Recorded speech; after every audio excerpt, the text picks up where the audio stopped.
In the grand hall filled with laughter on Christmas Eve, everyone fell silent as the single father named Ethan Blake walked toward the old piano. He only meant to play a gentle lullaby for his daughter to sleep. But the moment the melody rose, CEO Caroline Harper stood frozen. It was the very song her first love had written just for her, a secret no one else knew. Her hands trembled, her heart tearing open, because the man who wrote that song had died 16 years ago. So why could this stranger play it? The corporate tower's lobby had already been transformed into a winter wonderland by the time Ethan arrived that evening. White lights cascaded down marble pillars like frozen waterfalls, and the scent of pine and cinnamon filled every corner. Employees mingled in clusters, champagne glasses catching the glow of a massive tree near the executive elevators. Ethan moved through the crowd almost invisibly. His gray work shirt had faded from too many washes, the fabric worn thin at the elbows. Calloused hands still bore traces of grease from fixing a heating vent earlier that day. At 36, he carried himself with a quiet dignity that most people overlooked. They saw the janitor. They didn't see the artist whose fingers once danced across concert hall stages, whose name had briefly appeared in regional papers as a rising talent before everything fell apart. His daughter Sophie clung to his hand.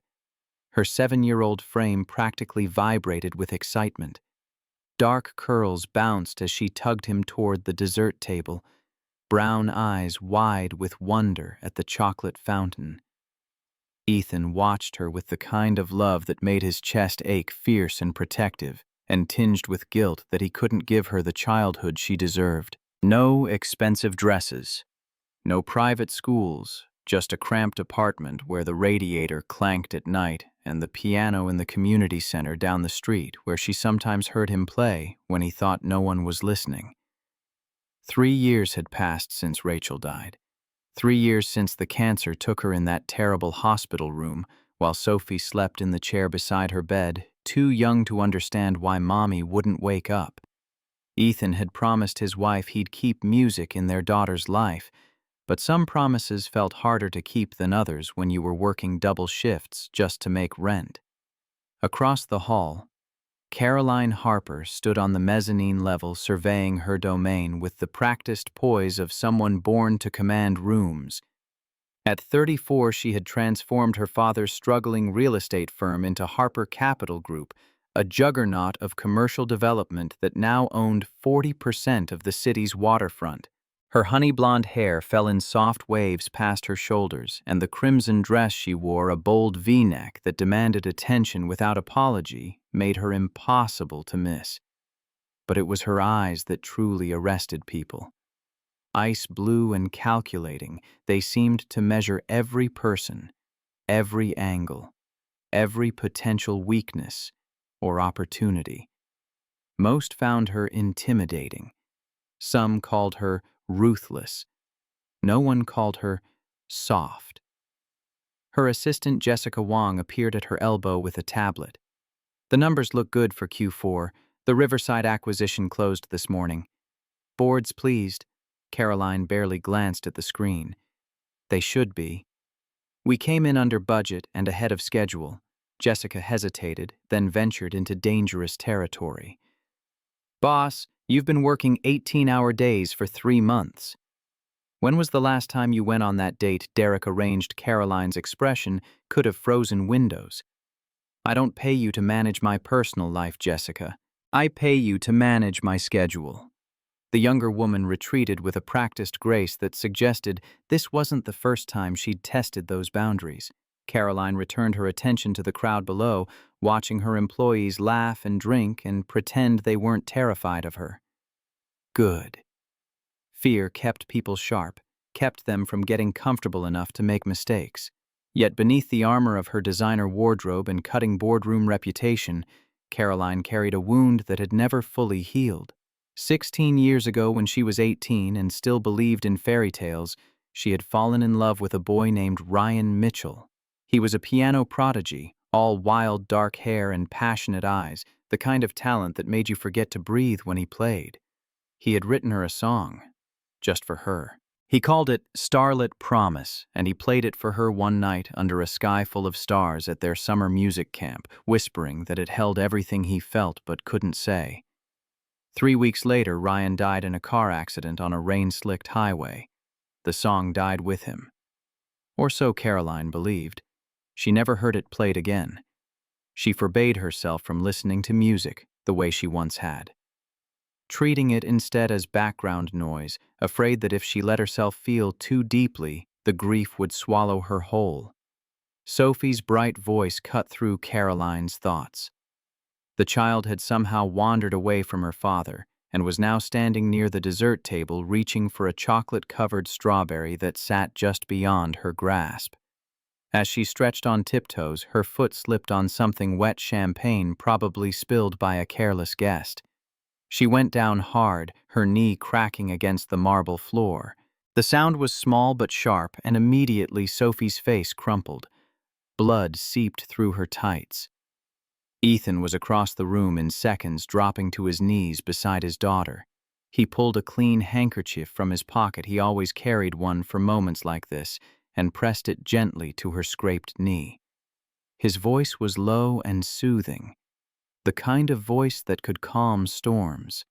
"Hey, sweetheart, Daddy's got you." "You're okay. Just a little scrape. We'll fix it." Sophie's sobs quieted to hiccups as he held her, his broad hand cradling the back of her head. But before Ethan could lift her to carry her to the restroom to properly clean the wound, a man's voice sliced through the moment. "Can you control your child? Derek?" Vaughn strode over his tailored navy suit, immaculate, his jaw tight with irritation. Derek was Caroline's fiancé, or rather the man her father had chosen for her to marry in 6 weeks. He was handsome in a catalog model way, with perfectly styled chestnut hair and a smile that never quite reached his eyes. He worked in private equity and spoke frequently about optimizing assets and maximizing shareholder value in a tone that made it clear he viewed most things, including people, as items on a spreadsheet. "This is a corporate event, not a daycare."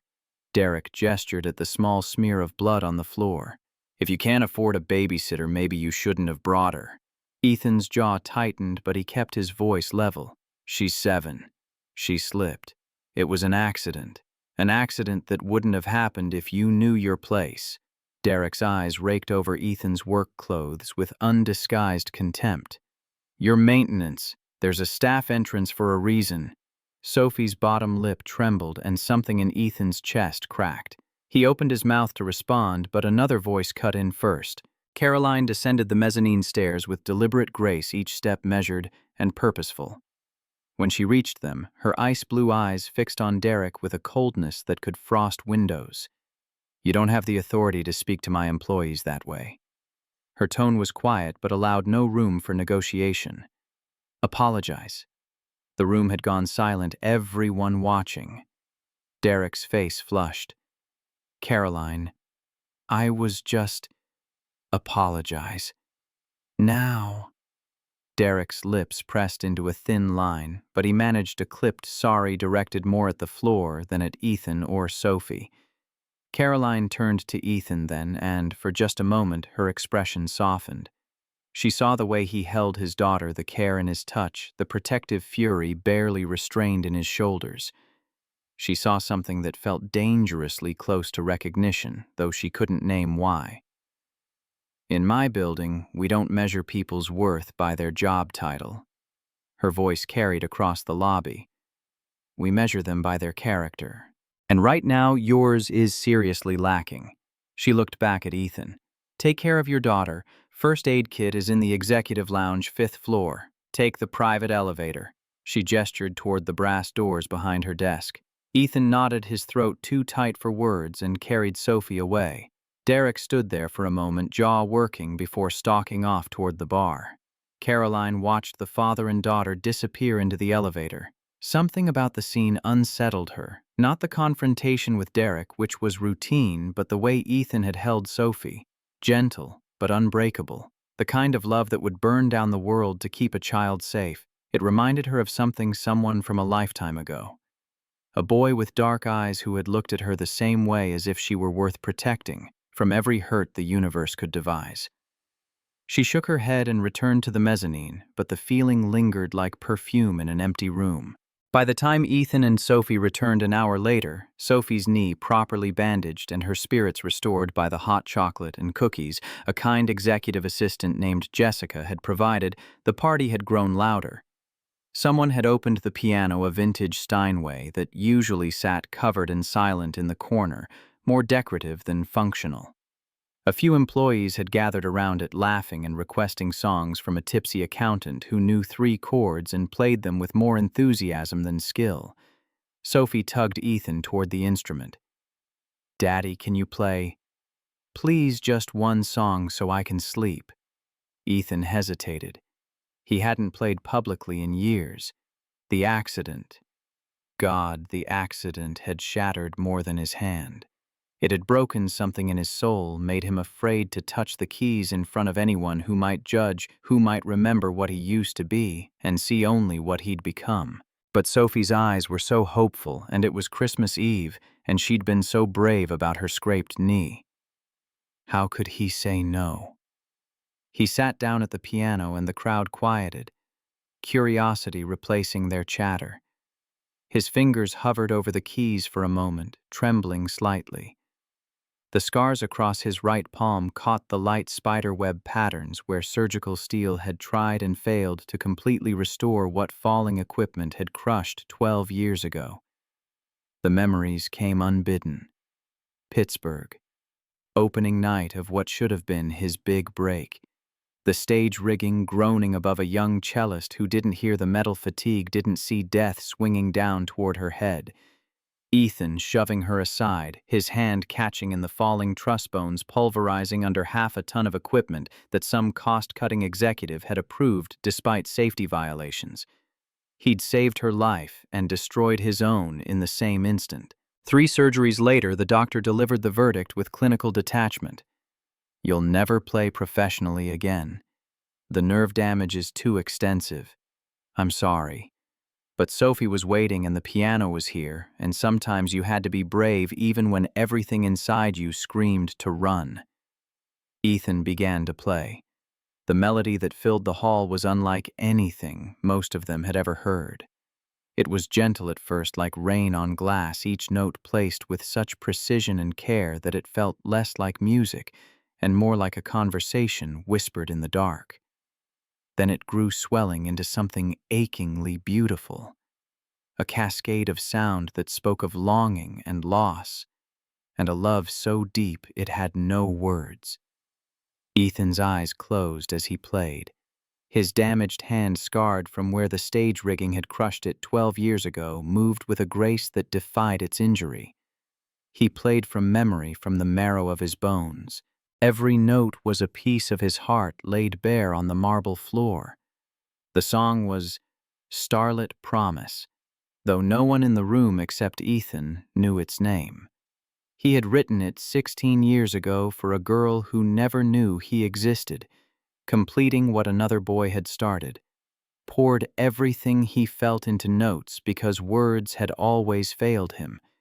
Given it away to someone who could deliver it to her because that's what you did. When you loved someone from the shadows, you gave them pieces of yourself and never asked for credit. Caroline had been preparing to leave when the music reached her. She froze mid-step, her hand gripping the brass railing so hard her knuckles turned white.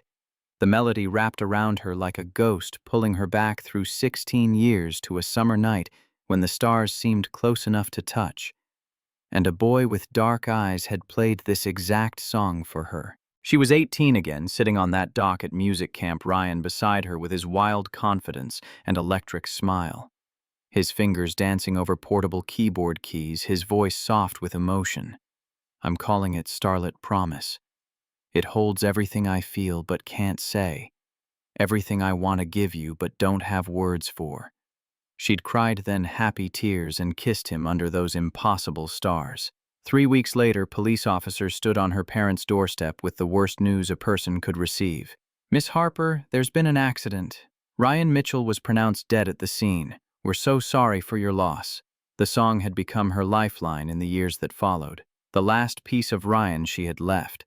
She'd forbidden herself from seeking out recordings, there were none anyway as far as she knew, but she played it in her head during board meetings when her father demanded she be ruthless, hummed it under her breath in empty apartments when the loneliness threatened to consume her. Let it remind her that once briefly she had been loved for who she was rather than what she could provide. But now someone else was playing it. Every note, every pause, every aching phrase, exactly as Ryan had played it that night.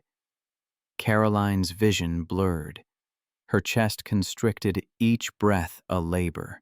Around her guests murmured appreciation, oblivious to the fact that the ground beneath her feet had just shattered. How? How could this stranger, this janitor, know Ryan's song? She descended the stairs on unsteady legs drawn to the piano as if magnetized. Ethan finished the song and opened his eyes to find the CEO standing 3 feet away, her face pale, her blue eyes swimming with unshed tears. "Where did you learn that?" Her voice came out raw, barely above a whisper. Ethan stood slowly, his heart hammering against his ribs. He'd known this moment might come someday, had dreaded it and longed for it in equal measure. "It's just an old melody, something I picked up years ago." "Don't lie to me." Caroline's voice sharpened, desperation creeping into her tone. "That song was written for me by someone who died 16 years ago. No one else knew it. No one could have known it." She stepped closer, searching his face for answers he wasn't ready to give. "Who are you?" Before Ethan could respond, Sophie appeared at his side, sleepy and smiling. "That was beautiful, Daddy. Can we go home now?" Caroline's gaze dropped to the child, then back to Ethan. She saw the fear in his eyes, the way he instinctively moved to shield his daughter from her intensity. She forced herself to breathe, to step back, to remember where she was and who was watching. But as Ethan gathered Sophie's coat and hurried toward the exit, Caroline stood rooted to the spot, the melody still echoing in her skull like a hymn or a curse.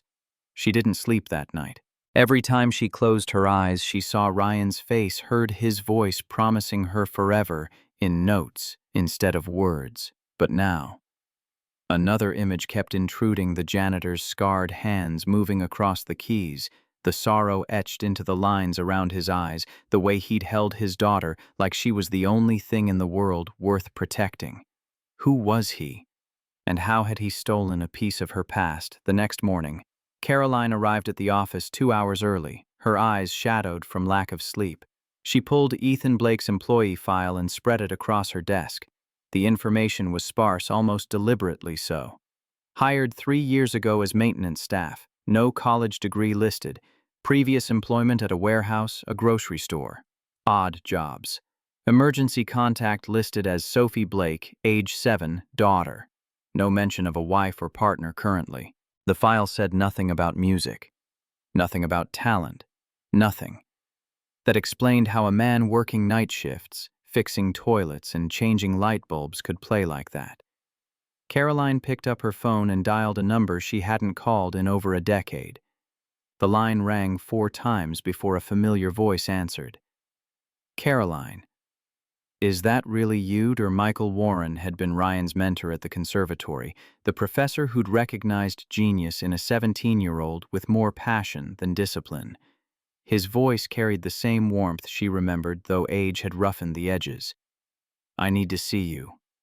Caroline kept her tone professional, but something in her voice must have betrayed the urgency. "Today. It's about Ryan." There was a long pause on the other end. "I'll come to your office.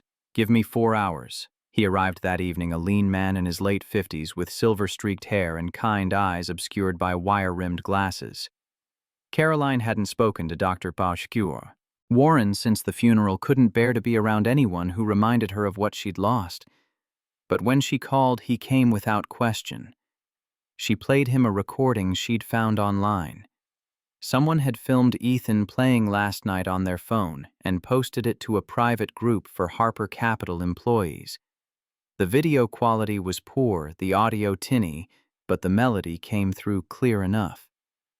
Dr. Warren listened in silence, his expression unreadable. When the video ended, he removed his glasses and rubbed his eyes with thumb and forefinger. "That's remarkable." Caroline leaned forward. "Is it Starlit Promise Ryan's song?" Dr. Warren hesitated, and in that hesitation Caroline saw the weight of secrets kept too long. "It's the same melody." "Yes. But—" The professor set his glasses on her desk with careful precision. "Caroline, I need to tell you something. Something I should have told you 16 years ago. But I didn't because I thought it would hurt you more than help." Caroline's pulse quickened. Ryan didn't finish that song. The words landed like a physical blow.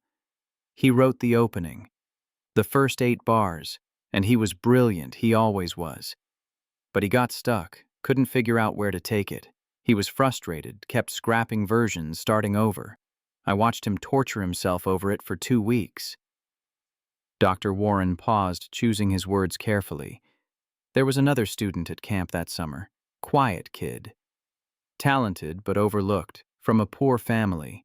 Ryan asked him for help. Caroline's hands gripped the edge of her desk. The other student took Ryan's opening and completed it, turned those 8 bars into something extraordinary. But then Ryan died and the song became his legacy. I never corrected the record because he trailed off, looking older than his years. Because I thought it would dishonor his memory. Ryan was my star pupil. Admitting he hadn't finished his masterpiece felt like diminishing him somehow. Who was the other student? I don't remember his name. It's been so long and I taught hundreds of kids over those years. He didn't fight for credit. When Ryan died, he just disappeared. Didn't return to camp the following summer. I assumed he'd given up music entirely. Caroline felt the room tilt. Ethan Blake. The man who played last night. Could it have been him? Dr. Warren looked at the frozen frame of the video on her laptop screen. Ethan's face illuminated by the piano's reading light. Eyes closed in something that looked like prayer or penance. I don't know. Maybe. The face doesn't trigger any memories, but it's been 16 years. People change. He closed the laptop gently. But there's only one way to find out. Ask him. Caroline tried. She called down to the maintenance department as soon as Dr. Warren left. Is Ethan Blake working tonight? The supervisor sounded confused. No, ma'am. He called in sick this morning. First time in 3 years. What about tomorrow? He requested personal days. Through the end of the week. Something cold settled in Caroline's stomach. I need his address. She sent Frank Donovan, her head of security, a former Marine with kind eyes and discretion she trusted, to check on Ethan. Frank returned an hour later with news that made her blood run cold. Boss, I went to the address on file. Apartment building on the east side, pretty rough neighborhood. The landlord says, Blake and his daughter moved out 3 days ago. Paid rent through the end of the month in cash. Left no forwarding address. Wouldn't say where they were going. Caroline's hand trembled as she reached for her phone. 3 days ago. That was before the party. Before she'd confronted him. He'd already been planning to disappear. Did anyone see them leave? Neighbor across the hall said they left early morning with just a couple suitcases. The little girl was crying. Blake told her they were going on an adventure, but the neighbor said he looked scared. Caroline felt panic claw at her chest. She'd driven him away. Her questions, her intensity, her desperate need for answers had frightened him off. But why? What was he hiding? Or more accurately, what was he protecting? She spent the next 2 weeks consumed by the search, hired a private investigator who found nothing. Ethan Blake seemed to have vanished completely, as if he'd never existed at all. No credit card charges, no cell phone pings, no trace of him or Sophie anywhere in the city. The absence gnawed at her, not just because of the unanswered questions about the song, though those haunted her dreams, but because she'd seen something in his eyes that night, a recognition that went deeper than strangers meeting by chance. He'd looked at her like he knew her, really knew her in a way that most people never could. And then he'd run. Meanwhile, the rest of her carefully constructed life began to fracture. Derek grew increasingly insistent about wedding plans showing up at her office with seating charts and menu tastings she had no interest in. The merger between Harper Capital and his investment firm was scheduled to close in mid-February, 2 weeks after their wedding. Her father called daily from his retirement in Palm Springs to ensure she wasn't jeopardizing the deal with cold feet.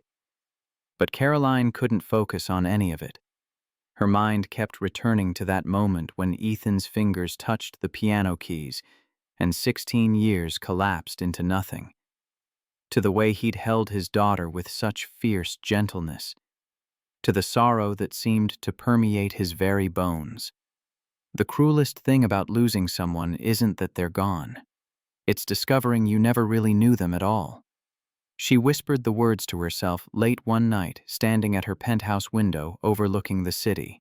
Ryan had secrets she never knew, a collaboration he never mentioned, a song that wasn't entirely his own, and now this stranger carried the truth of it in his scarred hands and wouldn't stay still long enough for her to understand. 2 weeks after Ethan disappeared on a night when snow fell thick and heavy, blanketing the city in white silence, Caroline was about to leave the office when she heard it again. Piano music drifting up from the lobby, faint, haunting, unmistakable. She didn't call for the elevator, ran down the stairs instead, heels clicking on marble, breath coming too fast, afraid that if she moved too slowly, he would vanish again like smoke. The lobby was empty except for a single figure seated at the piano. Ethan. His back was to her shoulders, hunched as if bearing an invisible weight. He played Starlit Promise again, but this time it sounded different. Sadder, more resigned, like a man saying goodbye to something he'd loved too long from too far away. "You came back," her voice echoed in the empty space. Ethan's hands stilled on the keys. He didn't turn around. "I shouldn't have run." The words came out quiet, almost too soft to hear. "Sophie asked me why we left. I couldn't give her a good answer. She liked it here, liked the cookies Jessica gave her, liked watching the lights, liked that nice lady CEO who let us use the fancy elevator." He finally turned, and Caroline saw the exhaustion etched into every line of his face. "I owed you the truth, even if you hate me for it." Caroline moved closer, her footsteps careful on the marble. "I could never hate you for playing beautifully. But I need to understand. That song, Starlit Promise. Ryan Mitchell was supposed to have written it for me before he died, but Dr. Warren told me Ryan didn't finish it. Someone else did." She stopped directly behind him. "Was it you?" Ethan stood slowly, his movements deliberate. Up close, Caroline could see the silver threaded through his light brown hair, the fine lines around his eyes that spoke of too many sleepless nights and too much worry, but his eyes, gray-green and achingly honest, held hers without flinching. "Yes, it was me." Caroline's knees nearly buckled. She gripped the edge of the piano to steady herself, her carefully maintained control finally crumbling. "Why? Why would you do that? Why would you let him take credit? Because he loved you. And I was nobody." Ethan stepped back from the piano, creating distance, as if the instrument itself might burn him. Caroline remained frozen, processing the impossible truth that the man standing before her had written the song that became her lifeline through grief. Just some kid who played because he had to, not because he was destined for greatness, like Ryan. Ethan's voice carried the weight of 16 years of silence. "I was at that music camp on a scholarship I could barely afford. My dad died when I was 15. He was a mechanic. Died under a car when the jack failed. My mom cleaned houses. My little sister needed braces we couldn't pay for." He turned toward the windows, unable to meet her eyes. "I worked nights washing dishes at a diner just to afford bus fare to camp and back. 52 hours a week scrubbing pots and mopping floors so I could spend my days pretending I belonged with kids whose parents wrote checks without blinking." Caroline's throat constricted, but she stayed silent, letting him unravel. I played piano because it was the only time I felt like I mattered, like I was more than just some poor kid from the wrong side of town who smelled like dish soap and couldn't afford new shoes. And then I saw you. The confession hung between them like a physical thing. You probably don't remember. Why would you? I was invisible, but I watched you laugh with Ryan, watched the way your eyes lit up when he played, and I thought, Ethan's laugh came out bitter. That's what love looks like. That's what it means to matter to someone. And I wanted to give you something, even if you never knew it came from me. Caroline found her voice, though it emerged hoarse. So you wrote a love song for another man to give to me. I wrote a love song for you.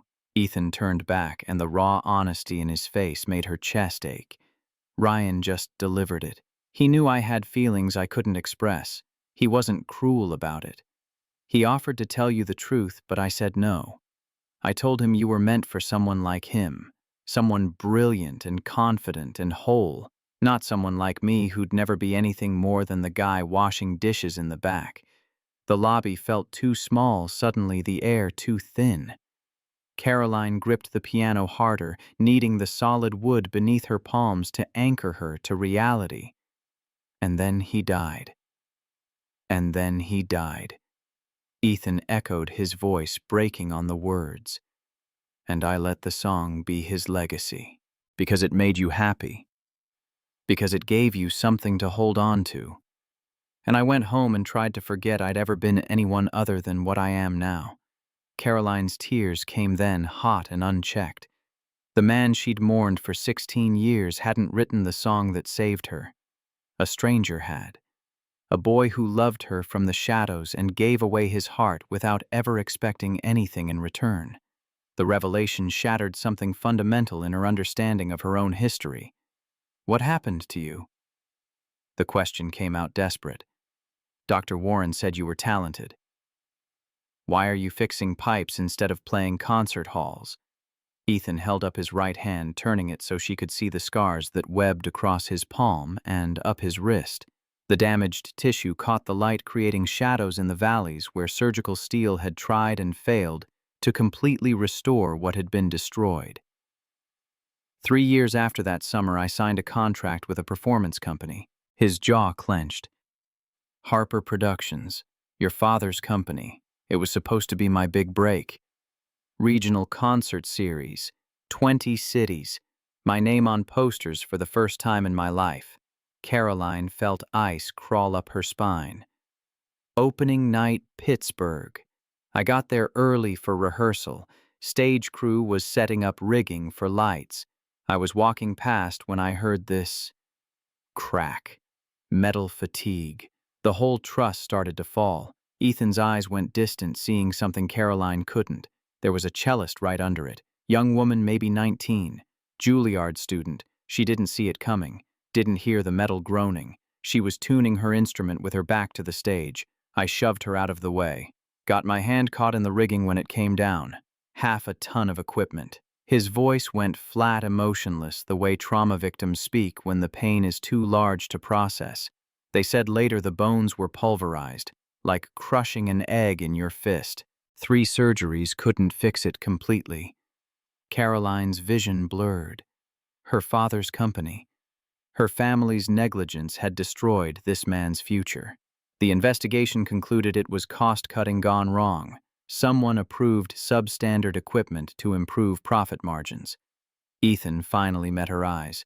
Your father's company settled quietly with everyone involved. I got enough to cover medical bills, barely. $75,000. Medical bills were $68,000. The surgeries, the physical therapy, the specialist consultations that went nowhere. Contract was terminated 2 weeks after I got out of the hospital. How much was the contract worth? $300,000 for the tour, plus recording opportunities if the series went well. Potential endorsements. Dr. Warren said I could have had a real career. Nothing stratospheric but solid, respectable, enough to support a family and do what I loved. Caroline felt bile rise in her throat. And my father gave you $75,000. Ethan's smile held no warmth. So I learned to fix the things that break. Seemed fitting, don't you think?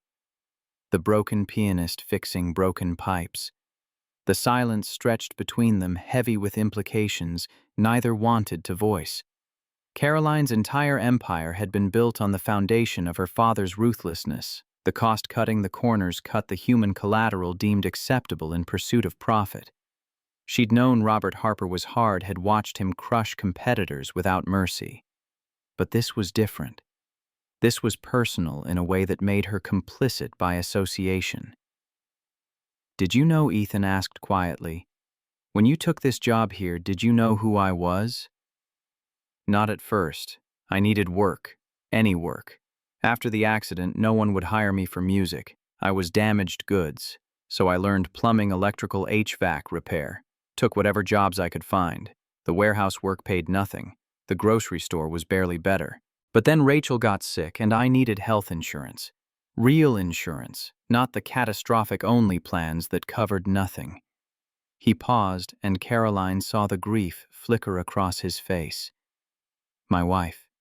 Sophie's mother. She was a nurse. We met 3 years after the accident. She knew my story, married me anyway. Told me she didn't care that I'd never be a famous pianist. Said she loved the man I was not, the man I could have been. When the cancer came, I would have done anything for treatment that worked. Sold my soul if someone offered to buy it. But all I had were my hands and my willingness to work.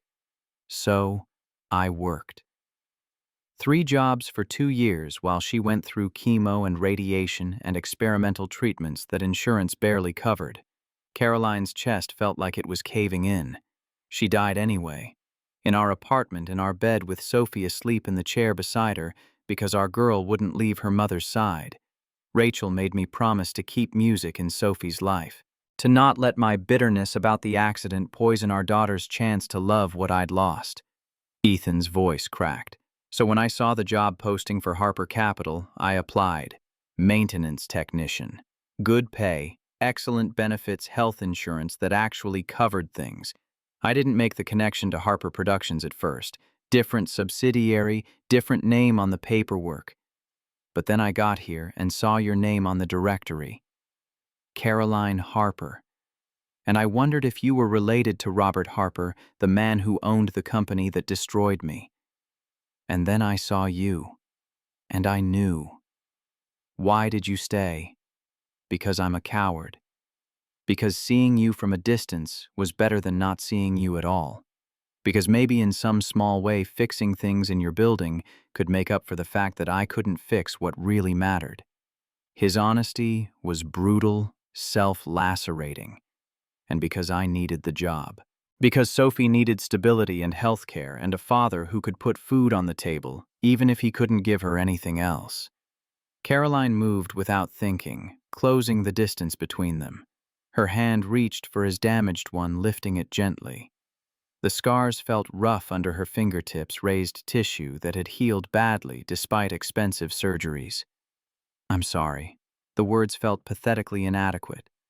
"I'm so sorry for what my father did to you. You didn't do it. I benefited from it." Her voice turned sharp with self-recrimination. "This building, this company, everything I've built, it's all standing on a foundation of people like you. People my father crushed and paid off and forgot about. I always told myself I was different from him, that I ran things better, more ethically. But I never looked, never asked about the bodies buried in the basement." Ethan pulled his hand back gently. "You're not responsible for your father's sins.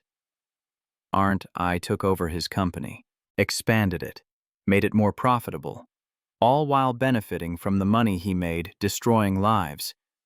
Caroline's anger wasn't directed at him, but at herself, at the willful blindness she'd maintained for years. How many others are there? How many people did Harper Productions hurt before it was folded into the larger company? "I don't know." Ethan's voice softened. "But Caroline, whatever your father did, you're not him. The way you handled Sophie tonight, the way you stood up to Derek, the way you're standing here now, letting your heart break over something you didn't cause, that's not him. That's you." The kindness in his words undid her. Caroline's carefully maintained composure finally shattered, and she sank onto the piano bench, shoulders shaking with sobs she'd held back for 2 weeks. For 16 years, if she was honest. All the grief and guilt and loneliness she'd armored herself against came pouring out in waves. Ethan hesitated for only a moment before sitting beside her. He didn't touch her, didn't offer platitudes, just sat there in solidarity while she fell apart. When the worst of it passed, Caroline wiped her eyes with shaking hands. "I need to know." Her voice came out wrecked. "If I asked you to give me a chance to let me know you really know, would you be brave enough to say yes? Even though I come with all this baggage, even though my father destroyed you, even though the world will call you a gold digger and me a fool." Ethan's eyes shone with something that looked like hope and terror in equal measure. "I wrote you a love song 16 years ago. I think I can manage a little courage now." Caroline laughed, the sound breaking through tears. "Good.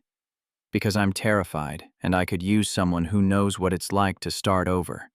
The weeks that followed were not easy. Caroline couldn't simply erase 16 years of emotional walls overnight, and Ethan carried his own wariness like a second skin.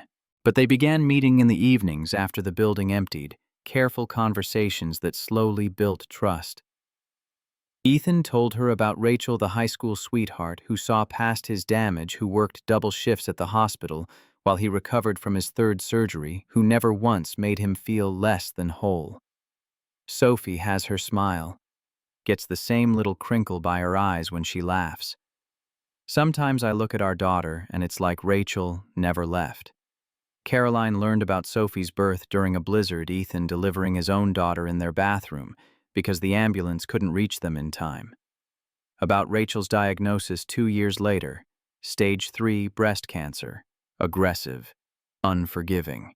About the medical debt that buried them despite insurance, the bankruptcy that followed the desperate scramble for any work that offered benefits. She was in so much pain at the end. Ethan's voice went quiet. But she wouldn't take the morphine because she wanted to be lucid for Sophie, wanted to read her bedtime stories and help with homework and pretend everything was normal for as long as possible. The last thing she said to me was, "Take care of our girl." Like I needed to be told. Like there was anything I wouldn't do for Sophie. In return, Caroline offered pieces of herself she'd locked away. Her mother's death when she was 12, the aneurysm that took her without warning. Robert's transformation afterward from stern father to tyrant, demanding perfection and punishing anything less. The way he'd groomed her to take over the company, molding her into a weapon he could wield against competitors. He never hit me. Never had to. Just had this way of looking at you that made you feel like you'd disappointed him at a cellular level. Caroline stared out at the city lights. After Ryan died, I threw myself into business school. Got my MBA at 23, joined Harper Capital at 24. Robert said grief was weakness, and I believed him. Thought if I worked hard enough, achieved enough, maybe I'd earn the love he withheld. Took me until my 30s to realize he wasn't capable of it. Derek was his choice too. Derek was the next logical acquisition. Caroline's laugh carried no humor. Private equity manager with the right connections, the right pedigree. Father approved the match before Derek even proposed. Said the merger between our companies would position us for expansion into overseas markets. I said yes, because I didn't have a reason to say no. Didn't love him, but I didn't love anyone. Seemed like as good a reason to marry as any. That's the saddest thing I've ever heard. Caroline met Ethan's eyes across the piano. You spent 16 years in love with someone who didn't know you existed. I spent 16 years frozen at 18, mourning a boy who never finished the song I thought defined our relationship. We're both pretty good at sad, but Ethan smiled and it transformed his whole face. The difference is, we get to write the ending now. Sophie complicated things in the best possible way. Caroline arranged for the girl to attend the building's employee daycare, a benefit most maintenance staff couldn't afford. But Caroline quietly adjusted the subsidy structure to make it accessible. Ethan protested until Caroline pointed out that Sophie needed socialization with other children, and he couldn't exactly bring her on maintenance calls. The girl took to Caroline with a directness that was both disarming and terrifying. Sophie had no filter, no concept of appropriate boundaries between a 7-year-old and a CEO. She showed up at Caroline's office unannounced to show her drawings, asked blunt questions about why Caroline wore such uncomfortable-looking shoes, requested stories about what it was like to be in charge of a whole building. "Are you my daddy's friend?" Sophie asked one evening when Ethan was running late picking her up from daycare. Caroline, who'd been reviewing acquisition documents, looked up to find the girl studying her with unsettling intensity. "I think so. Why?" "Because he needs more friends. He's always alone except for me." Sophie spoke with the matter-of-fact wisdom of children who've seen too much. "Mommy used to say he needed people, but after she died he stopped talking to everyone. Just works and takes care of me and plays piano when he thinks I'm asleep." The observation pierced Caroline's chest. "Your dad loves you very much." "I know, but sometimes I worry about what happens when I'm grown up. Who'll take care of him when I'm not there?" Sophie's brown eyes, so like her mother's, according to Ethan, held genuine concern. "He's sad a lot. Tries to hide it, but I can tell." Caroline set down her pen, giving the girl her full attention. "What makes you think he's sad?" "The music. When he plays piano at the community center late at night, it sounds different than when he plays for me. Heavier, like he's trying to tell someone something, but doesn't have the words." Sophie climbed into the chair across from Caroline's desk. "But when you came to the Christmas party and after when we came back, his music sounded lighter, like maybe he found the words finally." The girl's perception was devastating in its accuracy.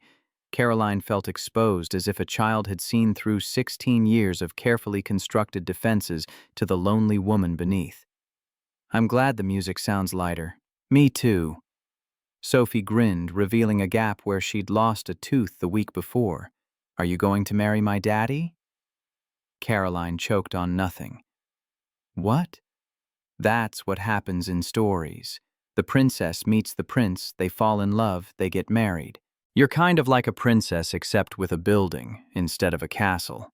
And daddy's like a prince who got cursed but is secretly good at music. I don't think real life works like stories, sweetheart." Why not? Sophie's logic was irrefutable in its simplicity. Stories are just things that happen to people, and you're people. So why can't you have a story? Ethan arrived, then saving Caroline from having to explain the complicated adult reasons why fairy tales didn't translate to reality. But the question lingered long after they left, echoing in her empty office. By late January, Caroline's walls were crumbling. She found herself manufacturing excuses to check on maintenance issues personally, running into Ethan in stairwells and utility closets with a frequency that fooled no one. Jessica watched with knowing eyes, but said nothing. Frank Donovan, the security chief, started scheduling his rounds to avoid interrupting their evening conversations. The transformation didn't escape notice from those less sympathetic to workplace romance between unequal parties. Derek arrived at her office unannounced one Tuesday afternoon, his expression harder than she'd seen it before. "We need to talk about the wedding." Caroline didn't look up from her computer. "Not now, Derek. I'm in the middle of the Riverside contracts. It's been 4 weeks since you've answered any of my planning emails. The caterer needs final numbers. The venue needs a deposit. My mother's been calling your assistant because you won't return her calls." His voice rose with each sentence. "Are you even planning to show up, or should I start canceling things?" Caroline finally met his eyes, recognizing the desperation beneath his anger. "Do you love me?" Derek. "Really love me, not the merger, not the business opportunity." Me. The question caught him off guard. What kind of question is that? "A simple one. Do you love me?" Derek's jaw worked silently for a long moment. "I care about you. I respect you. I think we make a good partnership. That's more than most marriages have, but you don't love me. Love is for children and poets. We're adults building empires." Derek leaned forward, palms on her desk. "What we have is better than love. It's strategic, sustainable, mutually beneficial." Caroline thought about Ethan's scarred hands on piano keys playing a song he'd written as a teenager for a girl he'd never spoken to. Thought about the way he held Sophie like she was the entire world. Thought about Rachel dying in their apartment while her husband worked 3 jobs to afford treatments that didn't work. You're right. Love is for children and poets. Her voice came out colder than she intended, and apparently for janitors who give away their hearts without expecting anything in return. But not for people like us. Derek's expression shifted to calculation. This is about him, isn't it? The maintenance worker who played piano at the Christmas party. I've seen you talking to him. He has a name. Ethan Blake. I don't care what his name is. Derek's voice took on an edge Caroline had never heard before. I care that you're jeopardizing everything we've built because of some misguided attraction to the help. Do you have any idea what the board will say? What investors will think? The board reports to me, and investors care about returns, not my personal life. Your personal life becomes their business when it affects company stability. Derek pulled out his phone, tapped the screen, and handed it to her. Especially when there are financial irregularities that might concern them. Caroline stared at the spreadsheet displayed on the screen. Wire transfers from Harper Capital accounts to Vaughn Investment Partners. Dates and amounts that didn't match any merger documents she'd signed. What is this insurance? Derek's smile didn't reach his eyes. In case you get any ideas about calling off the wedding. Those transfers could look like embezzlement if someone wanted to spin them that way, or they could look like standard merger preparation. Depends on who's controlling the narrative. This is blackmail. This is business. The wedding happens in 2 weeks. The merger closes. We all walk away winners. He took his phone back. Or things get messy and everyone loses. Your choice. After he left, Caroline sat in frozen silence. Then she called Jessica. I need you to pull every financial document related to the Vaughn Investment Partners merger, every wire transfer, every approval, every email, and I need you to do it quietly. Don't tell anyone what you're looking for. Jessica's expression shifted from curiosity to understanding. How far back? 18 months. Since negotiations started. The assistant left without questions, returning 3 hours later with a flash drive and a grim expression. Boss, you need to see this. They spread the documents across Caroline's conference table. What Jessica had found went beyond simple irregularities. Derek had been systematically siphoning funds from his own firm for over a year, covering the theft with false projections and inflated asset valuations. The merger wasn't about creating a powerhouse. It was about giving Derek access to Harper Capital's accounts to hide the $42 million he'd stolen from his investors.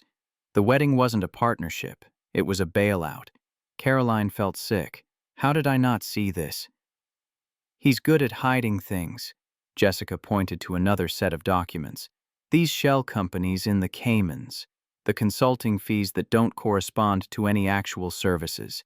He's been planning this for at least 2 years, waiting for the right opportunity. The right patsy, you mean? Caroline's anger crystallized into cold fury.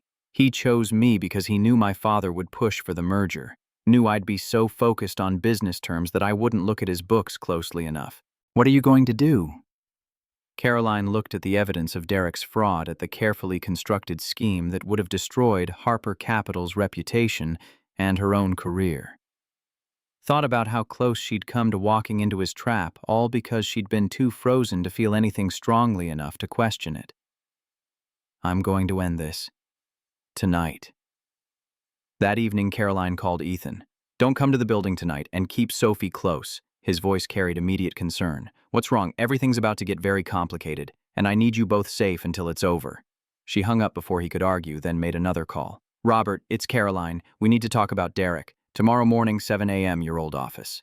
Don't be late. Her father's cold anger carried clearly through the line. This better be good. It's not.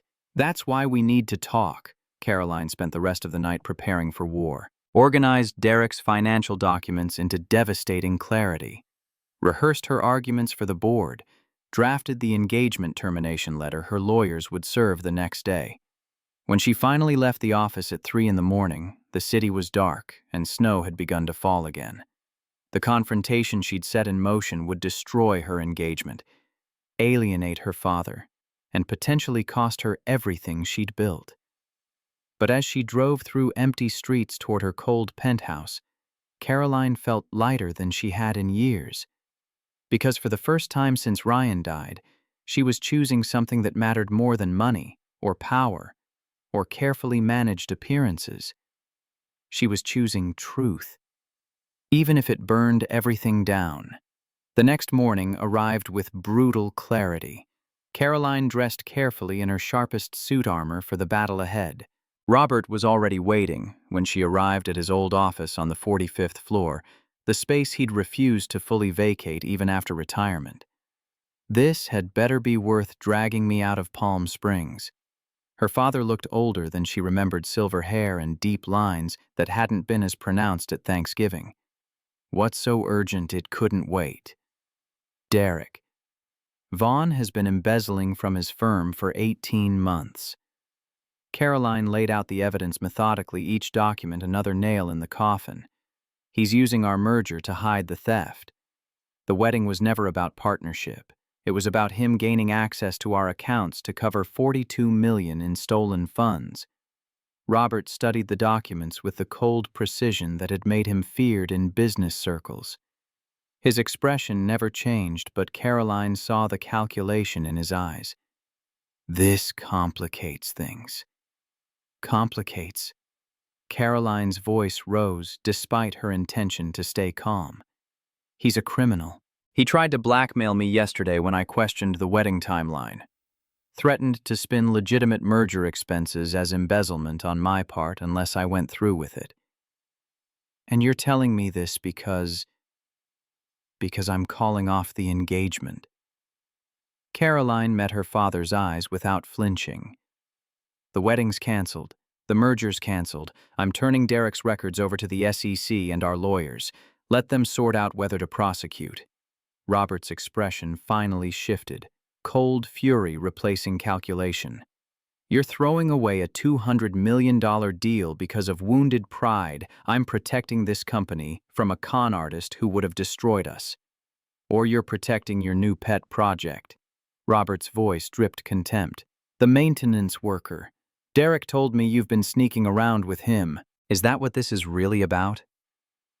You've decided to play savior to some failed musician, and you're using Derek's poor judgment as an excuse. Caroline felt her control slip. His name is Ethan Blake. And yes, I care about him. But that has nothing to do with Derek being a thief. Everything has to do with everything in business. You know that. I taught you that. Robert stood pacing to the window. The Vaughn merger was going to position us for international expansion. Open doors in markets we've been trying to crack for 5 years. And you're willing to sacrifice all of that for what a janitor who plays pretty music for integrity. For doing the right thing even when it costs us. Caroline's voice shook with suppressed rage. You want to talk about poor judgment. Let's talk about Harper Productions. Let's talk about the cost-cutting that destroyed Ethan's career 12 years ago. The substandard equipment you approved that crushed his hand. The $75,000 settlement you paid to make him go away. Robert waved a dismissive hand. Ancient history. The boy was adequately compensated. He was a concert pianist with a $300,000 contract. You destroyed his future and paid him barely enough to cover medical bills. That's not compensation. That's covering your tracks. It was business. Acceptable risk. These things happen. Robert's indifference was absolute. If he'd had real talent, he would have found another way. The fact that he's cleaning toilets now proves I was right to cut losses. Caroline felt something inside her break cleanly like a frozen branch finally snapping under too much weight. You taught me that power means never apologizing, never showing weakness, never letting anyone in. But you know what real power is, Father?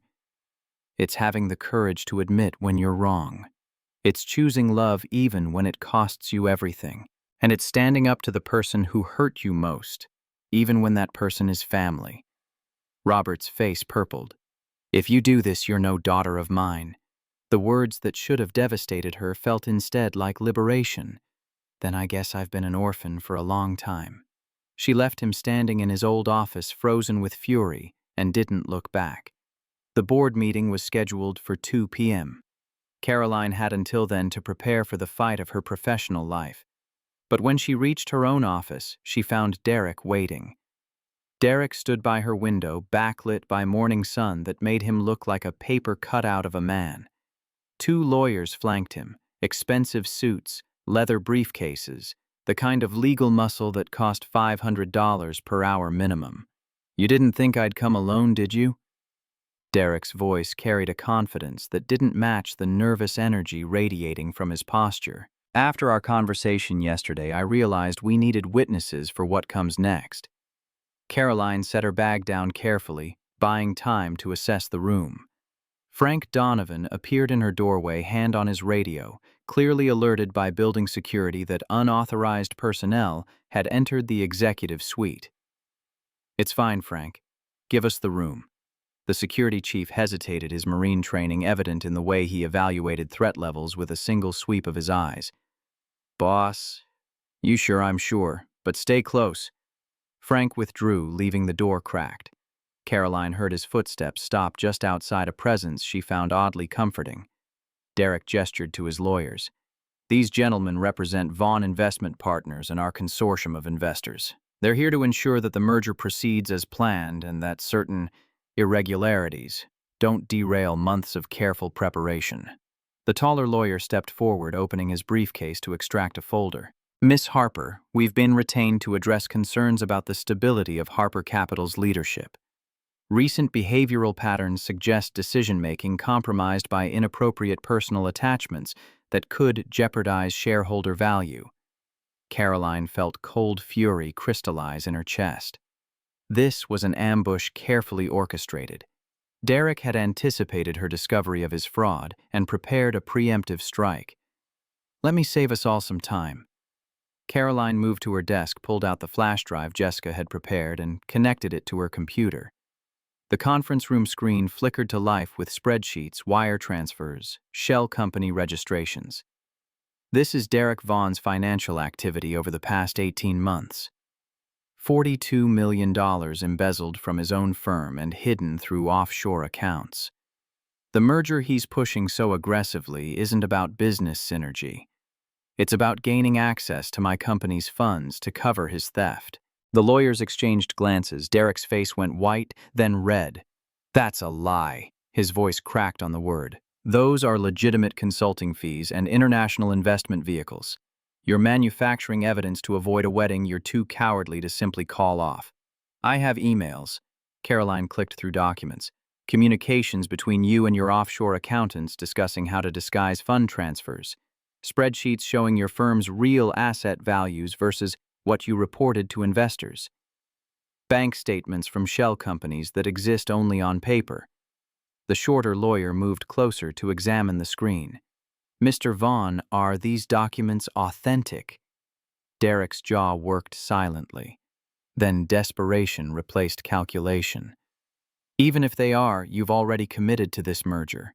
The board approved it. Your father endorsed it. Breaking the engagement now would tank our stock prices and expose Harper Capital to lawsuits from my investors who've already positioned themselves around this deal. Then they can sue." Caroline's voice cut like glass. "Because I'm not marrying a criminal to save face. You're not breaking this engagement because of my finances." Derek's control finally snapped. "You're doing it because you've developed feelings for that pathetic janitor, the one who's been playing piano in your lobby like some broken music box you can't resist winding up. His name is Ethan Blake. And yes, I care about him. But that's irrelevant to your embezzlement. It's completely relevant." Derek moved closer, his expensive cologne failing to mask the scent of desperation. "You're making emotional decisions that will destroy this company. Throwing away a strategic partnership because some blue-collar worker played you a pretty song. Do you have any idea how weak that makes you look?" Caroline met his eyes without flinching. "Weak is stealing from your own investors. Weak is trying to blackmail your way into a marriage. Weak is standing in my office with hired lawyers hoping to intimidate me into covering for your crimes." The taller lawyer intervened. "Perhaps we should table this discussion until cooler heads can prevail. Mr. Vaughn, I think we need to consult privately before proceeding. But Derek wasn't listening. He pulled out his phone fingers, moving rapidly across the screen. If you won't see reason, maybe public pressure will help. What are you doing? Sending these photos to the business press. You and Ethan Blake having intimate conversations in your lobby. Late-night meetings. Very cozy for a CEO and her maintenance staff. Let's see how the board reacts when they find out their leader is compromising company integrity for a relationship that violates every professional boundary in the book. Frank Donovan materialized in the doorway. Boss, you want me to escort these gentlemen out? But before Caroline could answer, her phone lit up with an incoming call. Robert Harper, she answered on speaker. Caroline, what the hell did you do? Her father's voice carried the cold rage of a man whose control was slipping. Derek just sent me photos of you with that maintenance worker. Intimate photos. He's threatening to leak them unless you honor the merger terms. I'm aware, and I don't care if he leaks them. The engagement is over. The merger is canceled. Derek is a thief, and I'm turning evidence of his fraud over to the SEC. Robert's pause lasted 3 beats too long. You will do no such thing. Excuse me. The Vaughn merger is too important to abandon over some financial irregularities that can be quietly resolved. Robert's voice took on the tone he'd used when she was young and had disappointed him. You will marry Derek as planned. You will complete the merger. And you will stop this ridiculous infatuation with the help before it destroys everything I built. Caroline felt the last thread of filial obligation snap. Everything you built was constructed on the bodies of people you crushed, like Ethan Blake, like every other person who got in the way of your profit margins. The Blake boy again. Robert's contempt carried clearly through the speaker. He was mediocre, collateral damage, acceptable loss. If you can't understand that you're not fit to run this company, then I guess we're about to find out. Because the board meets in 3 hours and I'm putting this to a vote. Either they support me ending a fraudulent merger with a criminal, or they can find a new CEO. She hung up before her father could respond. Derek's face had gone from red to gray, the reality of his situation finally penetrating his desperate bravado. You've just destroyed both our careers. His voice came out hollow. When this goes public, when investors see Harper Capital's CEO breaking a major merger, for personal reasons your stock will crater. My firm will collapse. Everyone loses. Everyone except the people you stole from. Caroline gathered the evidence files. Frank, please escort Mr. Vaughn and his attorneys out of the building. If they resist, call the police. This isn't over. Derek's final attempt at threat fell flat. I have connections, resources. You can't just, it's already over. You just haven't accepted it yet. Frank Donovan and his security team guided the 3 men toward the elevators. Caroline watched them go, feeling the weight of what she'd set in motion settle onto her shoulders. Then she called Jessica. I need you to set up an emergency board meeting. 2 p.m. Full attendance required, and I need you to contact our corporate attorneys. Tell them to prepare a complete separation agreement from Vaughn Investment Partners and documentation for filing with the SEC. Jessica appeared in person rather than responding over the phone. Boss, are you sure about this? Going to war with Derek and your father simultaneously, I'm sure. Caroline pulled up her presentation files. Because if I don't do this now, I never will. And I'd rather lose everything fighting for something that matters than keep it all by compromising everything I claim to value. The assistant smiled a rare, genuine expression. Then let's burn it down properly. The hours before the board meeting blurred together. Lawyers arrived with documents. Jessica coordinated communications. Frank Donovan quietly gathered security footage of Derek accessing financial systems he shouldn't have been able to reach, adding theft of proprietary information to the list of charges. At 1 p.m., Ethan called. Caroline, what's happening? Jessica said there's an emergency board meeting about Derek. Are you okay? I will be. One way or another. Caroline pressed her palm against the cold window glass. I just needed to hear your voice before I walk into that room. Do you want me there? No. This is something I have to do alone. But Ethan, when this is over, whatever happens, I need you to know that choosing to tell the truth about Derek isn't about you. It's about me. About finally becoming the person I should have been all along, instead of the one my father trained me to be. Ethan's response came quiet but firm.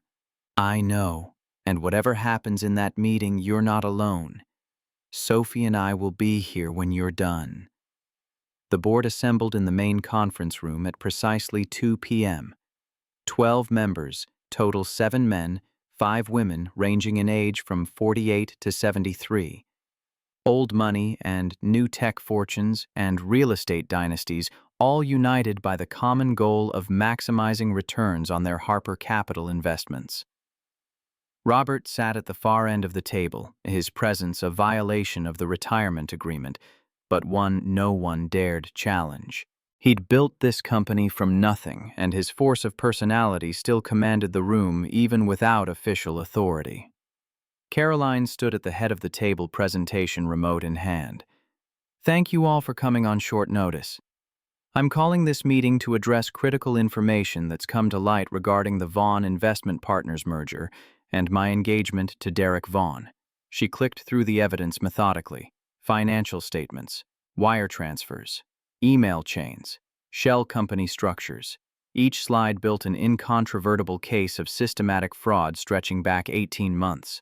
Derek Vaughn has been embezzling from his firm and using our merger as cover to hide the theft. The relationship I've been pursuing with him was based on false pretenses. He chose Harper Capital specifically because he believed he could manipulate me into providing access to our accounts before his fraud was discovered. The board members exchanged glances, some shocked, others calculating. Margaret Foster, the oldest member and a contemporary of Robert's, spoke first. These are serious allegations, Caroline. Have you verified this information independently? Our forensic accountants have spent the last 12 hours confirming every transaction. Caroline gestured to the lawyers seated along the wall. We're prepared to file a complete report with the SEC and cooperate fully with their investigation. But I wanted the board to understand why I'm terminating both the engagement and the merger before news breaks publicly. James Patterson, a hedge fund manager who'd joined the board 3 years prior, leaned forward. This puts us in a difficult position. We've already committed significant resources to integration planning. Our stock price has risen in anticipation of the merger benefits.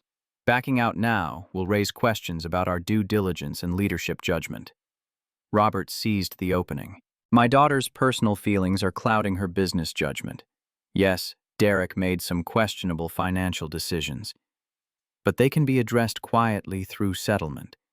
Walking away from a $200 million deal because of cold feet about marriage is the real scandal here. This isn't about cold feet. Caroline felt her composure crack slightly. This is about protecting Harper Capital from a con artist who saw us as his escape route from prison. Or it's about protecting your new relationship. Robert's voice dripped acid. Let's address the elephant in the room. You've been conducting an inappropriate relationship with a maintenance worker. Someone show them the photos Derek provided. Margaret Foster reluctantly pulled up images on her tablet. Security footage of Caroline and Ethan talking by the piano, sitting together in the empty lobby. Nothing inappropriate by any reasonable standard, but framed through a certain lens they suggested impropriety. This man is Ethan Blake. Robert stood commanding attention through sheer force of presence. 12 years ago, he tried to sue Harper Productions for injuries sustained due to his own negligence. We settled generously, and he disappeared. Now he's resurfaced, worked his way into my daughter's building, and manipulated her into this situation. She's not ending the merger because of Derek's finances. She's ending it because she's been compromised by a con artist playing on her emotions. That's a lie. Caroline's voice rang clear and cold. Ethan didn't manipulate anyone. He took a maintenance job 3 years ago because he needed health insurance after his wife died. He had no idea I was connected to Harper Productions until after he was hired. And yes, I care about him, but that has nothing to do with Derek's embezzlement. Everything has to do with everything. Robert moved around the table, a predator closing in. You want to know why Ethan Blake is really here? Why a failed pianist with a crushed hand suddenly reappears in your life right when you're about to complete the most important merger of your career?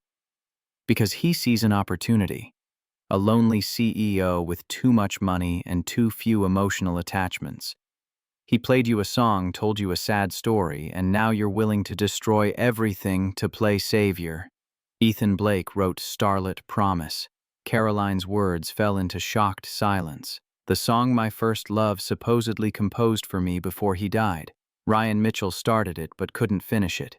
Ethan completed it without taking credit because he loved me from a distance and wanted me to have something beautiful, even if I never knew it came from him. That was 16 years ago, before he had any idea who I'd become or what I'd inherit. Robert's expression flickered the first crack in his armor. That's impossible. Dr. Michael Warren confirmed it. Caroline pulled up documentation from the music professor, composition journals from that summer, student records. Ethan Blake was there. He wrote that song. And 12 years ago, your cost-cutting at Harper Productions destroyed his career when substandard equipment you personally approved crushed his hand.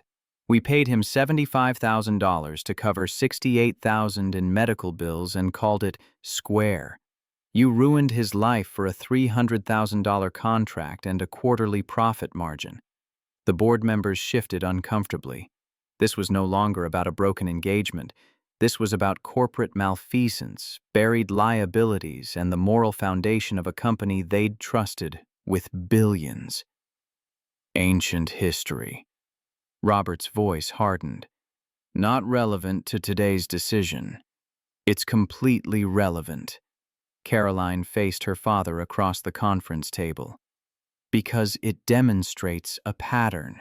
You've built this empire by crushing anyone who got in the way and paying just enough to avoid consequences. Derek learned from the best. He thought he could do the same thing, use our resources to cover his crimes. Pay off anyone who noticed, maintain the facade until it was too late to stop him. Margaret Foster cleared her throat. Caroline, I appreciate your honesty. But your father raises a valid concern. Setting aside the emotional aspects, how do we know your judgment isn't compromised? You're asking us to trust that your relationship with Mr. Blake isn't influencing this decision. Because I'm bringing you evidence, Caroline's voice steadied. Not feelings, not personal vendetta, financial records that any forensic accountant would recognize as fraud. If I were acting on emotion, I'd have quietly canceled the wedding and buried Derek's crimes to avoid scandal. Instead, I'm exposing everything and accepting whatever consequences follow. That's not compromised judgment. That's integrity. Integrity doesn't pay dividends. Robert's final card played. And sentimentality doesn't build empires. You can choose to be the kind of leader who lets emotions drive decisions, or you can be the kind who does what's necessary, regardless of personal cost. I know which one I raised you to be. Caroline met her father's eyes and saw him clearly, for perhaps the first time a man so committed to power that he'd sacrificed every meaningful relationship on its altar. A man who measured worth in quarterly returns and viewed human collateral as acceptable loss. A man who would never understand that real strength meant choosing truth, even when it cost everything. You didn't raise me. You trained me. Like you'd train a weapon or a tool. But weapons can think for themselves, Father, and this one is done being wielded. The vote took 30 minutes of private deliberation. Caroline waited in her office, watching snow begin to fall again outside her window. The city looked clean under the fresh white, all the grime and ugliness temporarily hidden. Jessica brought her coffee she didn't drink and updates she barely heard. When the call came to return to the conference room, Caroline walked in with her spine straight and her head high, prepared to lose everything she'd built. Margaret Foster delivered the verdict. The board votes 7-5 to support your decision to terminate the Vaughn merger and report Derek Vaughn's activities to appropriate authorities. We affirm your position as CEO and authorize you to take whatever actions necessary to protect Harper Capital's interests and reputation. Caroline's knees weakened with relief she didn't let show. Thank you. However, Margaret's tone remained firm. "We're requiring enhanced financial oversight for the next 18 months. Monthly audits, outside consultants, complete transparency, and we expect full documentation regarding your relationship with Mr. Blake to ensure no impropriety exists. This company cannot afford even the appearance of compromised leadership." "Understood." Caroline accepted the terms without argument. They were fair given the circumstances. Robert stood abruptly, his chair scraping against expensive flooring. "This is a mistake. When the stock price tanks and investors flee, don't come crying to me to fix it. You're welcome to your opinion, but the decision is made." Her father walked out without another word. Two board members who'd voted against her followed allies lost but fewer than she'd feared. The remaining members dispersed with varying degrees of support, some offering quiet words of encouragement, others maintaining professional distance. When the room finally emptied, Caroline sat in Robert's old chair and let herself shake. Frank Donovan found her there 10 minutes later. "Boss, we've got Derek Vaughn in custody downstairs. FBI showed up with a warrant based on the evidence you provided. Turns out the SEC had been investigating his firm for months. Your documentation gave them everything they needed." "Good." Caroline's voice came out hollow. "That's good. There's someone else here to see you." Ethan stood in her office doorway, Sophie holding his hand. The girl broke free and ran to Caroline, wrapping small arms around her waist. "You did it. Jessica told us you won." Caroline hugged Sophie back, feeling tears threaten for the first time all day. "I did. It's over." Ethan crossed the room and pulled both of them into his embrace. His scarred hand settled on Caroline's shoulder, solid and real. "I'm proud of you. I lost my father." Caroline's voice muffled against his chest. "Maybe permanently this time. You found yourself. That's worth the trade." They stood like that for a long moment, an unlikely family forged from loss and second chances, and the courage to tell truth even when it cost everything. Sophie eventually pulled back, her young face serious. "Does this mean Daddy can stop hiding that he loves you because he does?" "He told me when he thought I was asleep." Ethan's face flushed. "Sophie, we talked about private conversations, but it's true, the girl's logic was irrefutable. And Miss Caroline loves you too. I can tell because she gets the same look Mommy used to get when she looked at you. Happy and sad at the same time." Caroline laughed through tears, out of the mouths of babes. The months that followed were not easy. News of Derek's arrest and the broken merger sent Harper Capital's stock into temporary freefall. Investors demanded explanations. The business press speculated about Caroline's fitness for leadership. Robert gave interviews from Palm Springs painting his daughter as emotionally unstable, though most reporters saw through the bitter father's agenda.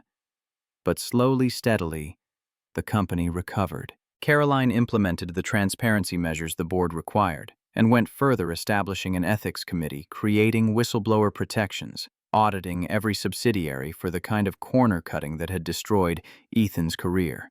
Harper Capital emerged leaner but stronger, with a reputation for integrity that attracted investors tired of corporate malfeasance. Ethan returned to music gradually, carefully. He started teaching at the community center Caroline had quietly upgraded with new instruments and soundproofing. Sophie thrived in his classes, her natural talent emerging under her father's patient guidance.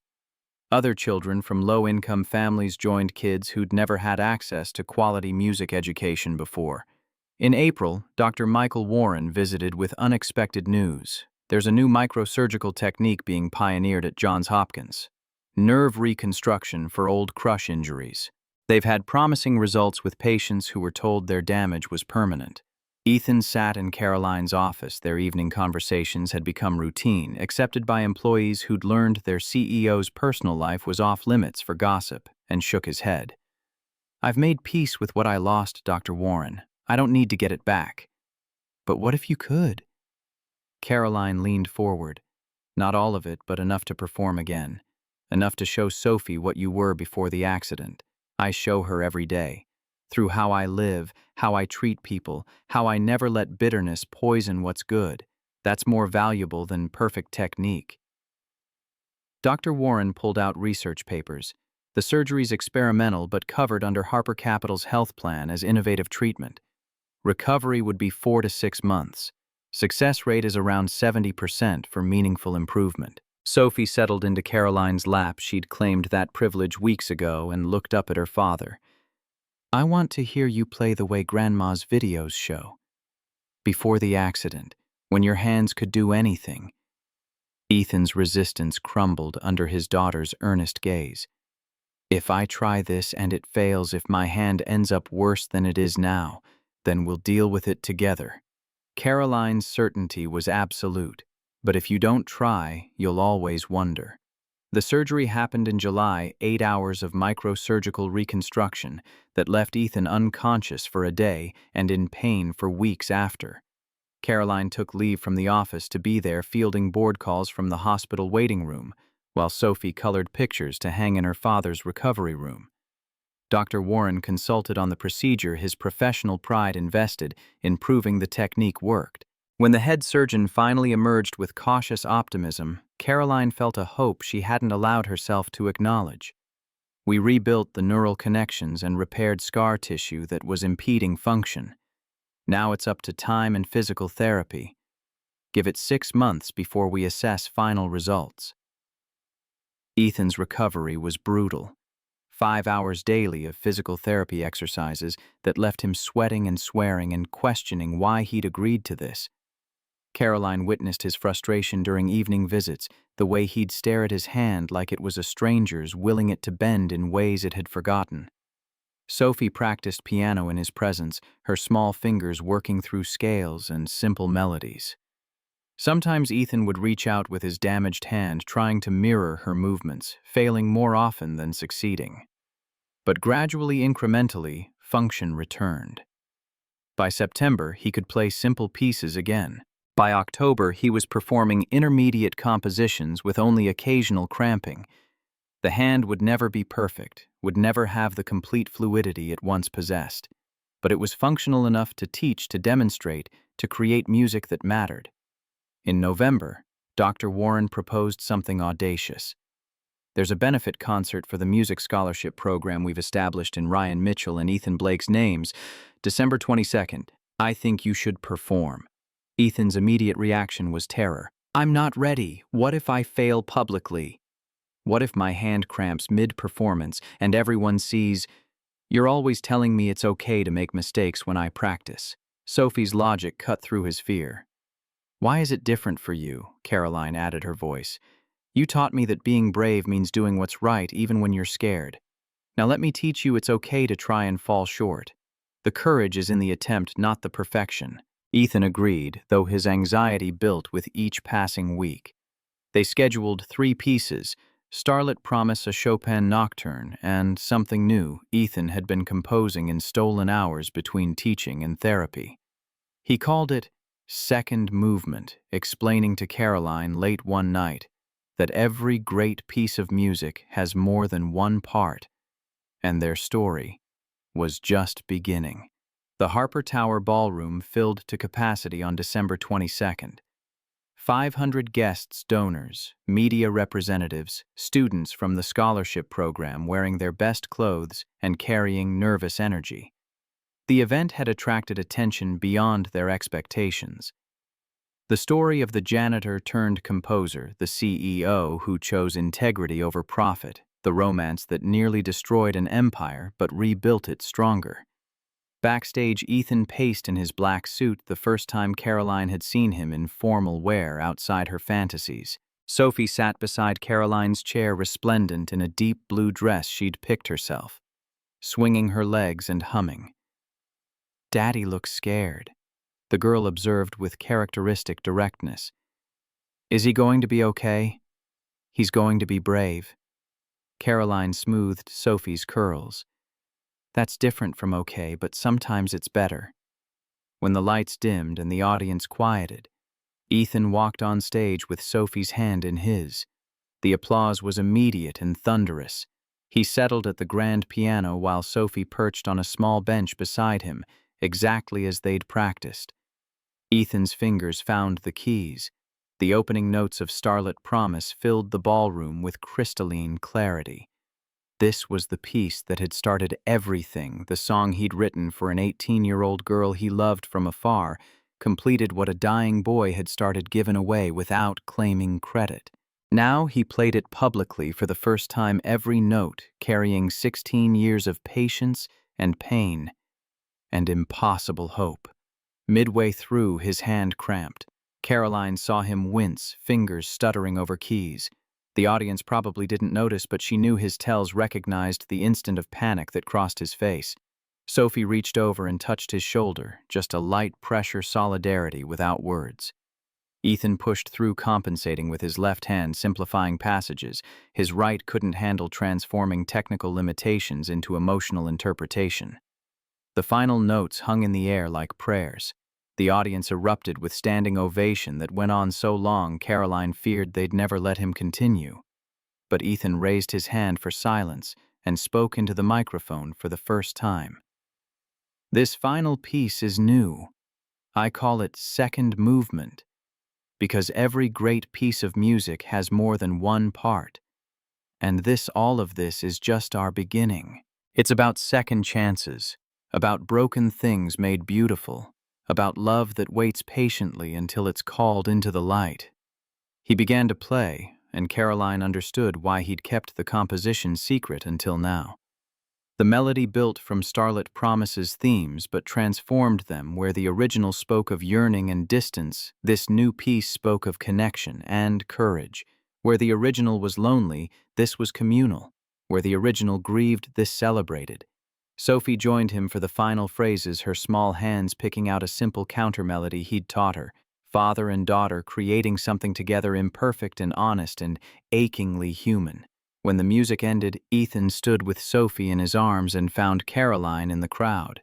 She made her way to the stage through applause that felt less like appreciation and more like witness to something sacred. Ethan took her hand. Sophie hugged them both, and a photographer captured the moment.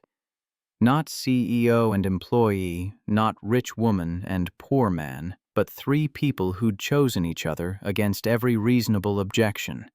Dr. Warren watched from the audience, tears streaming down his weathered face. He'd taught thousands of students over 4 decades, watched brilliance bloom and wither, seen careers flourish and fail.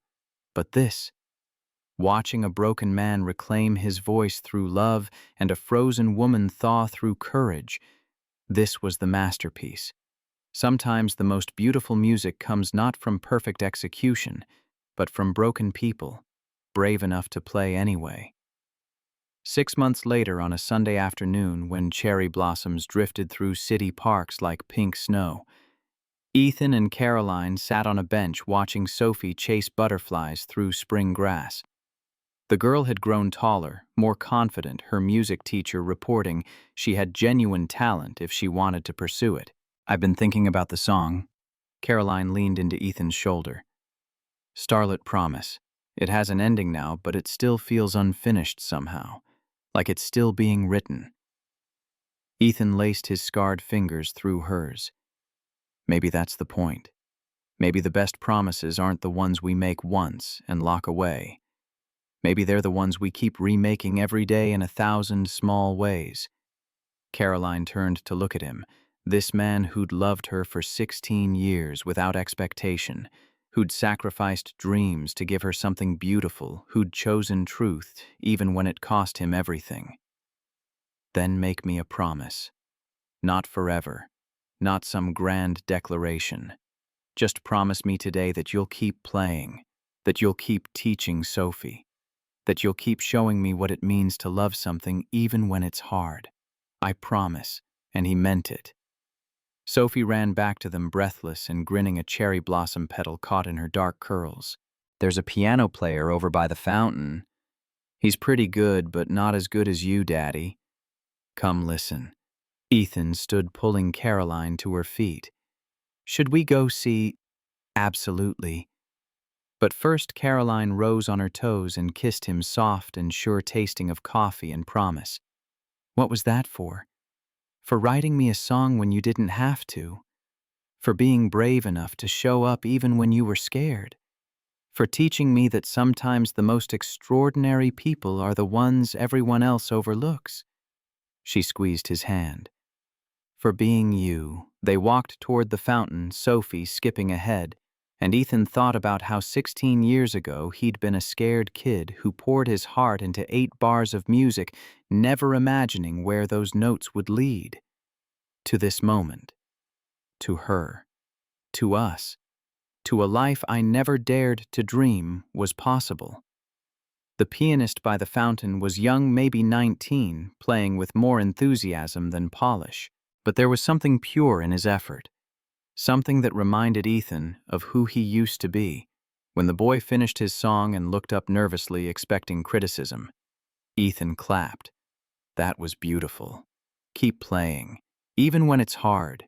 Even when people tell you you're not good enough. Even when your hands hurt and your heart is breaking.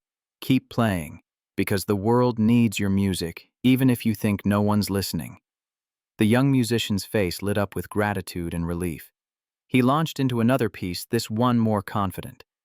Ethan, Caroline, and Sophie sat on the fountain's edge to listen, an unlikely family bound by love that had waited patiently for 16 years to be claimed. Above them, cherry blossoms fell like grace. In the distance, someone laughed. The city hummed its eternal symphony, car horns and distant sirens and wind through new leaves. But here in this pocket of spring afternoon, with music washing over them and Sophie's hand in his and Caroline's head on his shoulder, Ethan felt the kind of peace that only comes from complete honesty. No secrets, no shadows, no ghosts of past standing between them. Just 2 people who had found each other across years and loss and impossible odds, who had chosen each other, not because it was easy, but because some songs are too important not to sing. Ryan wrote the beginning. I wrote the middle. But the ending is still being written. By all of us. Together, Caroline squeezed his hand, understanding what he meant without needing explanation. The song they were writing now had no score, no predetermined structure. It would be messy and imperfect, full of mistakes and revisions and passages that didn't quite work, but it would be theirs, authentic and earned and worth every note. When the young pianist finished, Sophie applauded with the unself-conscious enthusiasm of childhood. Ethan stood leaving a $20 bill in the boy's open guitar case, and the 3 of them walked back through the park toward home. Not the penthouse Caroline owned or the apartment Ethan rented, but something new they were building together. A space defined not by square footage or property value, but by the choice to show up every day and write the next measure. The world felt for this one shining moment exactly as it should be. Not perfect, not without pain or struggle or uncertainty about what came next, but real, honest, true. And in the end, Ethan thought that was the only kind of music worth making, the kind that came from broken people, brave enough to play anyway, the kind that transformed scars into strength and loneliness into love, the kind that proved even the most damaged hands could create something beautiful if given courage and time, and someone willing to listen. Somewhere above them, clouds parted to let spring sun paint the city gold, and 3 voices hummed in harmony, writing their song one measure at a time, knowing the ending was still ahead, but trusting the melody would carry them through.